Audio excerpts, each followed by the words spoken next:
सबसे पहले चलते हैं इसकी कास्ट क्रेडिट की तरफ। तो जनाब फिल्मी फार्मूले से बिल्कुल आरी आरी वाली नहीं, आरी फिल्म है।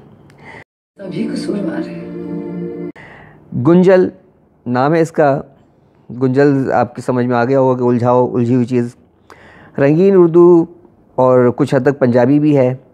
तारीख़ नुमाइश 15 दिसंबर 2023। पेशकश है और अदर प्रोडक्शन फिल्म्स। रिलीज़ है एवरीडे पिक्चर। फिल्म साज निखत अकबर शाह, हिदायतकार शुएब सुल्तान, कहानी शुएब सुल्तान, निर्मल बानो, अली काज़मी। ये 1995 में इकबाल मसीह नामी एक बच्चे के कत्ल पर के केस पर मबनी कहानी है। मंजरनामा अली काज़मी और निर्मल बानो का है। मकालमे अली काज़मी, निर्मल बानो और फसी बारी ख़ान के हैं। शुनीद है कि जो रेशम के मकालमे हैं वो फसी बारी के लिखे गए हैं।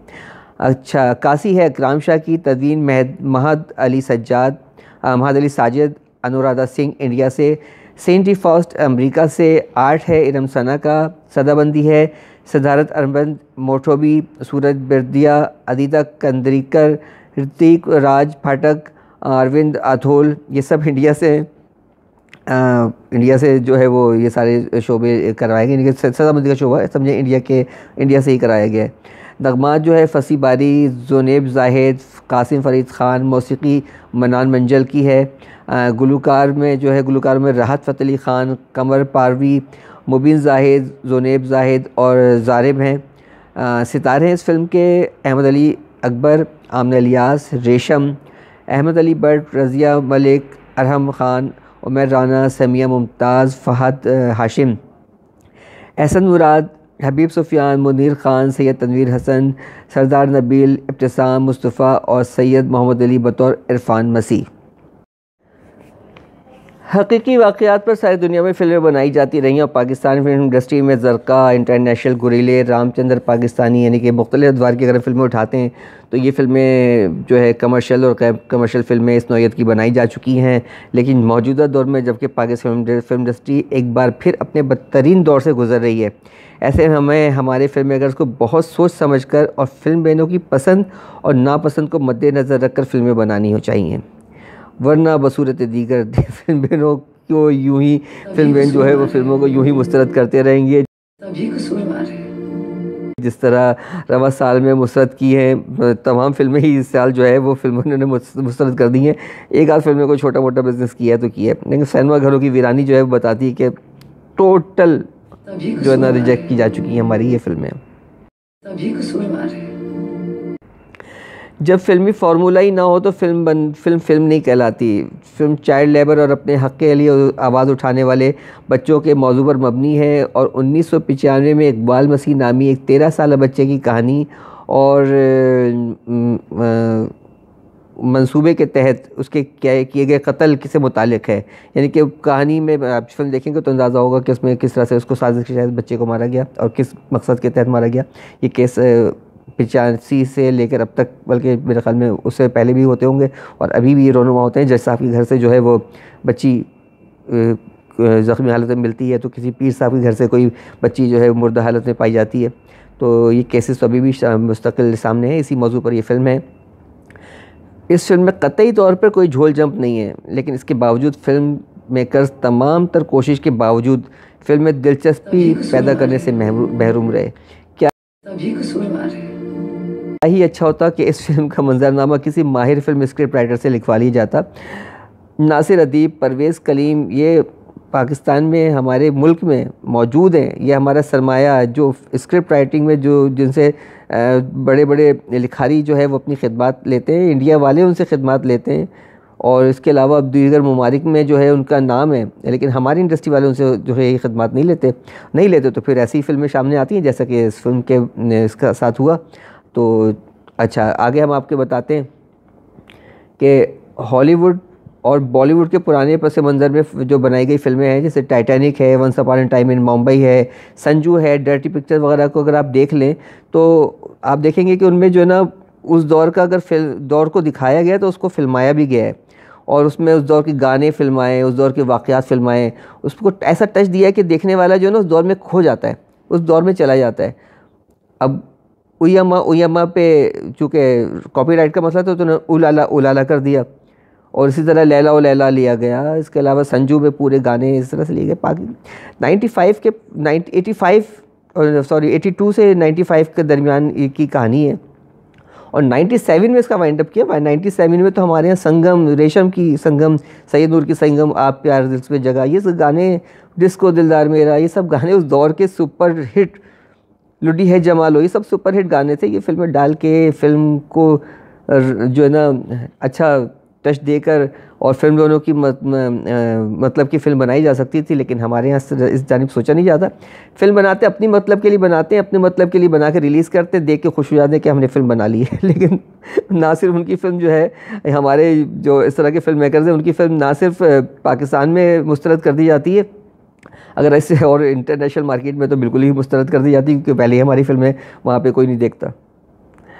तो बहरहाल ये कह सकते हैं कि बस सूरत दीगर हम यही कहेंगे कि जिस तरह फिल्म में दिखाया गया कि मुख्तलिफ़ एनजीओज़ और सियासी पार्टियाँ इकबाल मसीह को मंजर आम पर लाकर और फिर उसका कत्ल कराकर दुनिया से पैसा कमाते हैं, तो बिल्कुल इसी तरह कहा जा सकता है कि इस फिल्म को इस तरह बेमज़ा बनाकर एक मरतबा फिर इकबाल मसीह को के नाम को कैश कराने की कोशिश की गई है और एक तरह से समझे उसका दोबारा मर्डर किया गया है।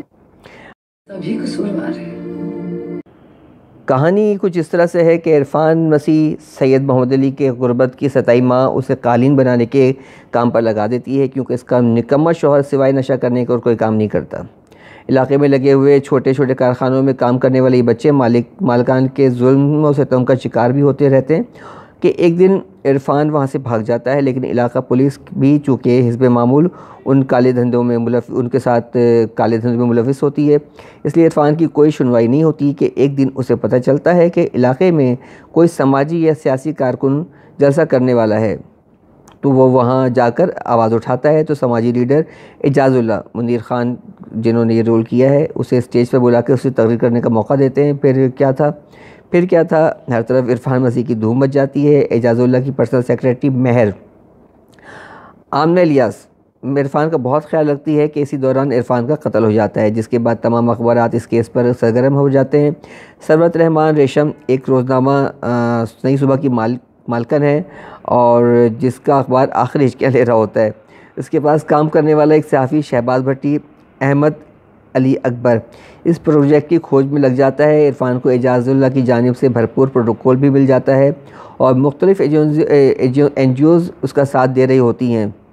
फिर भी इरफान का कत्ल हो जाना एक मामला बन जाता है। इब्तिदा में ये केस जितना मामूली लगता है, आगे जाकर इतना ही संगीन हो जाता है और आखिर में पता चलता है कि इरफान के मसीहा ही उसके कातिल थे और हिज़्ब मामूल कानून की गिरफ्त से आज़ाद रहते हैं। कहानी का मरकज़ी ख्याल फिल्म के हिदायतकार शुएब सुल्तान का ही था और जैसे कि हमने बताया कि इकबाल मसीह के कहानी पे उसकी ज़िंदगी का अहाता करती कहानी इस पर लिखी गई, लेकिन जिसमें कुदरती तौर पर 100% फिल्मी रंग मौजूद है। कहानी जो है बिल्कुल 100% फिल्मी कहानी है और उसका ताना बाना भी बहुत खूबसूरती के साथ बुना गया है, लेकिन निर्मल बानो और अली काज़मी इस कहानी को फिल्मी रंग देने में 100% नाकाम रहे, कतई तौर पे नाकाम रहे। यानी कि आप फिल्म देखते हुए अंदाज़ा नहीं होता कि फ़िल्म देख रहे हैं, ऐसा लगता है कोई ड्रामा ही देख रहे हैं, बल्कि ड्रामा भी इंतहाई सुस्त रवि का शिकार, उसमें कोई ज़िंदगी की कोई रमक नहीं पाई जाती है। जैसा कि हमने इब्तिदाइया में कहा कि अगर ये हज़रात मंजरनामा लिखने से कबल इंडियन डॉक्यूमेंट्री फ़ीचर फिल्म में देख लेते तो उन्हें बखूबी अंदाज़ा हो जाता कि डॉक्यूमेंट्री के साथ वो कौन सा फार्मूला होता है कि जो फिल्म बेनों को सिनेमा घरों तक खींच कर लेकर आता है। माना कि किरदारों को 90 की दहाई की तरह गेटअप किया गया है, लेकिन क्या ही अच्छा होता कि उस दौर के गाने नए अदाकारों पर दोबारा से फिल्मा कर शामिल कर लिए जाते।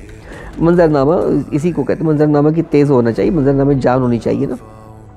1997 में जब फिल्म का वाइंड अप किया गया तो उसी साल, जैसे कि हमने पहले भी कहा कि रेशम की ब्लॉकबस्टर फिल्म संगम थी और मुतादिद सैयद नूर साहब की फिल्में थी उस साल, उन फिल्मों को कैश कराया जा सकता था। उनके ज़रिए इस फिल्म में जो है वो फिल्म रेनों को बहुत कुछ दिया जा सकता था। मैडम नूर जहाँ के कोई भी सुपरहिट गाने जो है इसमें डाले जा सकते थे और पायरेसी का मसला था, तो शेर व शायरी को आगे पीछे करके बहुत सारे काम किए जा सकते हैं।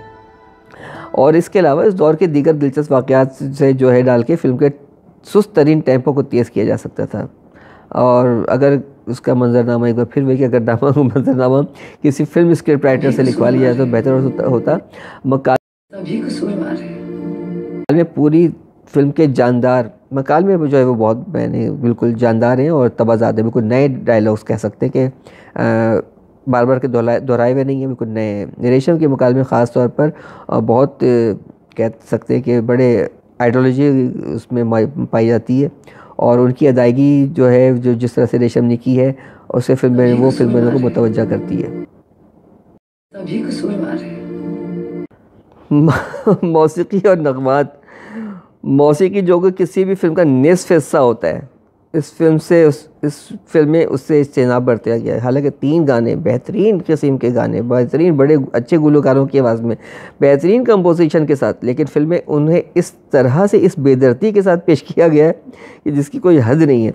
यकीन माने वो गाने आए तो लग नहीं रहा था कि वही गाने जो हम अब स्टार्ट में सुन चुके थे, फिल्म की रिलीज़ से कबल उनको सुन चुके थे। हालांकि शोबा मौसीकी के हवाले से राहत फ़तेह अली ख़ान समेत दौरे हाज़िर के तमाम नाम शामिल थे, लेकिन इन गीतों को मुकम्मल तौर पर फिल्म का हिस्सा नहीं बनाया गया, जिसकी वजह से ये शोबा फिल्म में मौजूद होने के बावजूद फिल्म से आउट महसूस होता है। यही एक बहुत बड़ी ख़ामी है। फिल्म में गाने हों और वो फिल्म का हिस्सा ना हो, वो इंग्लिश फिल्मों को छोड़ दें, वो अलग फिल्म है। आप अपने ऑडियंस को तो देखें कि आपका ऑडियंस क्या चाहता है। जो गीत इस फिल्म में मुख्तसरन शामिल किए गए, उनकी शायरी, मौसीकी, गायकी सब अव्वल दर्जे की है, जिनके साथ फिल्म के डायरेक्टर कतई तौर पर इंसाफ न कर सके। फसी बारी खान के लिखे गीत डोर हाय को राहत फ़तेह अली ख़ान ने खूब गाया है और दीगर दोनों गीत भी बेहद म्यारी और मधुर हैं। तभी कसूरवार है। रक्स और आर्ट, ये हमारा अगला शुबा होता है। माजी के तनाज़ुर में बनाई गई फिल्म के लिहाज से रक्स की बहुत गुंजाइश थी, लेकिन इससे बेहद परहेज़ किया गया, जिसकी वजह से फिल्म बिल्कुल बेजान और सिनेमा स्क्रीन के लिहाज से बिल्कुल बेबसरफ मालूम होती है। जिस तरह इंडिया ने संजो, Raees, dirty girl, once upon time में पुरानी फिल्मों के गीत डाले और उनको फिल्माया और उन गानों को कैश कराया, उन डांसेस को जो है वो नए अंदाज में पेश करके और उसी स्टाइल से भी लाके बड़ा कैच कराया गया था, वो किया जा सकता था, लेकिन हिदायतकार ने जानिब सोचा नहीं, वो सिर्फ अपनी मतलब की फ़िल्म बना रहे थे, वो उन्होंने वही बनाई है। आर्ट का शोबा इस लिहाज से नुमाया है कि काफ़ी हद तक फिल्म 80 और 90 के दौर की अक्कासी करती है। तो और तमाम ड्रेसेस, तमाम हेयर स्टाइल और माहौल वो काफ़ी हद तक जो है वो 90 की दहाई का महसूस होता है। तभी कसूरवार है। तदवीन सदाबंदी, महाद अली सज्जाद ने पूरी फिल्म को लिंक में रखा है। उनके साथ अमेरिका से सेंटी फॉस्ट ने भी अपनी खिदमात पेश की हैं। मौजूदा मंजरनामे को लिंक में रखना उन दोनों का ही कमाल था। मंजरनामे में उलझाव काफ़ी था और मैंने जैसे कहा कि फ़िल्मी रंग उस पर कहानी में मौजूद था। मंजरनामे को बड़े अच्छे तरीके से लेके चले, सिवाय फ़िल्मी रंग के, फिल्म के लेकिन चूँकि फिल्म में फिल्मी मटेरियल है ही नहीं, इसलिए सीन को इस फिल्म पर बहुत ज़्यादा मेहनत नहीं करनी पड़ी। सदाबंदी का तमाम तर काम इंडिया से कराया गया है। हालांकि जिस नौइयत की फ़िल्म है तो ये काम पाकिस्तान में बहुत आराम से हो सकता था, बल्कि मेरे ख्याल में इससे भी अच्छा हो सकता था। इतनी दूर जाने की क्या ज़रूरत थी। शोबा अक्कासी की तरफ अगर आते हैं तो जनाब क्लोज़अप और बॉडी लैंग्वेज की अक्सबंदी के लिहाज से तो अकराम खान बेहद कामयाब रहे, लेकिन 80% फिल्म में उन्होंने फिल्म के बजाय टीवी के ड्रामे की तरह का कैमरा इस्तेमाल किया। उनकी टेक्निक वही थी जो ड्रामों की होती है, फिल्म वाली टेक्निक फिल्म में मौजूद नहीं थी। तभी कसूरवार है। ये मंजरनामे की कमज़ोरी की वजह से हुआ और अक्कास को पता ही नहीं चल सका कि किस मंज़र में किस किरदार को किस एंगल से फोकस करना है, शॉट कहाँ से शुरू करना है, कहाँ ख़त्म करना है, उसकी जिस्म हीरोइन आ रही है तो उसकी एंट्री कैसे देनी है, हीरो आ रहा है तो उसकी एंट्री कैसे देनी है, बच्चा जा रहा है बोल रहा है तो उसके कौन से एक्सप्रेशन को कहाँ से लेना है। ये सब फिल्मी रंग होते हैं, ड्रामे में ये चीज़ें नहीं होती। ड्रामा तो एक आम सी कैमरे की टेक्निक होती है ना, इसको समझने वाली ज़रूरत है। इसको मैं तो एक आम जो है वो मुबस्सिर हूँ, लेकिन जो फिल्म बनाने वाला है उसने तो बहुत फिल्में देखी होती हैं। यकीनी तौर पे डायरेक्टर साहब ने बहुत सारी फिल्में देखी होंगी, प्रोड्यूसर ने भी फिल्में देखी होंगी, फिर उन्होंने फिल्म शुरू की। लेकिन जब उन्होंने ये फिल्म शुरू की तो उन्होंने फिल्म का क्यों नहीं सोचा, सिर्फ स्क्रीन पे चला लेना ही तो फिल्म नहीं है ना। लेबॉर्ट्री वर्क नहायत फीका और बेजान है। आसमान, दीवारें, ज़मीन, घास, मिट्टी, कोई ख़ास कलर। हालांकि ये मैंने किसी लोकल सिनेमा में नहीं, कराची के एक अच्छे सिनेमा पे फिल्म देखी, जान नहीं है उसमें। कलर, ज़िंदगी जब कलर ही नहीं होगा फिल्म में तो ज़िंदगी कैसे महसूस होगी। सभी कसूरवार है। इतने लोग टिकट लेने जाएं और उनको स्क्रीन पर ज़िंदगी महसूस ना हो तो फिर तो वो पहले ही हालात के सताए हुए जो है वो मुर्दा दिल तो हम लोग पहले ही हो चुके हैं। परेशान हाल तबका जो है दोबारा अगर सिनेमा घर भी जाए तफरी के लिए या कुछ देखने के लिए जाए तो वहाँ पे उसको ज़िंदगी नज़र ना आए तो वो कैसे क्या करेगा। सभी कसूरवार है। शोबा अदाकारी में ये फिल्म का सबसे अहम और बेदाग शोबा है। बेशक हर फनकार हर सीन में बेदाग और लाजवाब किरदार निगारी की, हर किरदार ने, हर अदाकार ने बेहतरीन काम किया। अगर मंजरनामा मजबूत होता तो किरदार निगारी का मज़ा दोबाला हो जाता। लाल कबूतर के बाद ये भी अहमद अली अकबर की किरदार निगारी के लिहाज से एक बड़ी फिल्म है। आमना इलियास के किरदार को उभरने ही नहीं दिया गया, हालांकि उसने बहुत अच्छा काम किया, लेकिन अगर उसको थोड़ा सा उसके किरदार को पॉलिश किया जाता तो ये बहुत अच्छा किरदार निकलता और फिर वो लोग याद रखते कि ऐसा किरदार किया था। बहरहाल फिल्म बेनों को मायूसी हुई इसको देख के भी। अहमद भट्ट और रेशम ने अपने तौर पर भरपूर फिल्मी रंग भरने की कोशिश की और कुछ हद तक कामयाब भी रहे। सैयद मोहम्मद अली ने इमरान मसीह यानी इकबाल मसीह का किरदार बेहतरीन तरीके से अदा किया। इसके अलावा जितने भी सीनियर और जूनियर फ़नकार फिल्म में शामिल थे सब अपने अपने किरदार में मकालमों की अदायगी समेत बेहद कामयाब रहे। मकालमों की अदायगी का जो है ना एक हमारी इंडस्ट्री में आजकल बड़ा मसला है, लेकिन इस फिल्म में उर्दू को बहुत चिस्त अंदाज में जो है पेश किया गया और तलफ़ुज़ तकरीबन सबका बहुत अच्छा था। हिदायतकारी, captain of the film, project, मंजरनामे के बाद फिल्म का सबसे कमज़ोर तरीन शोबा है ये, क्योंकि किसी भी फिल्म को फिल्म बेनों की अदालत में पेश करना, उसे कामयाब कराना, फिल्म साज और फाइनेंसर को सरमाए को महफूज करना फिल्म के हिदायतकार की ज़िम्मेदारी होती है। अब अगर हम फिर इस तनाज़ुर में फ़िल्म का जायज़ा लें तो इस फिल्म के हिदायतकार शुएब सुल्तान मुकम्मल तौर पर नाकाम रहे। सभी कसूरवार है।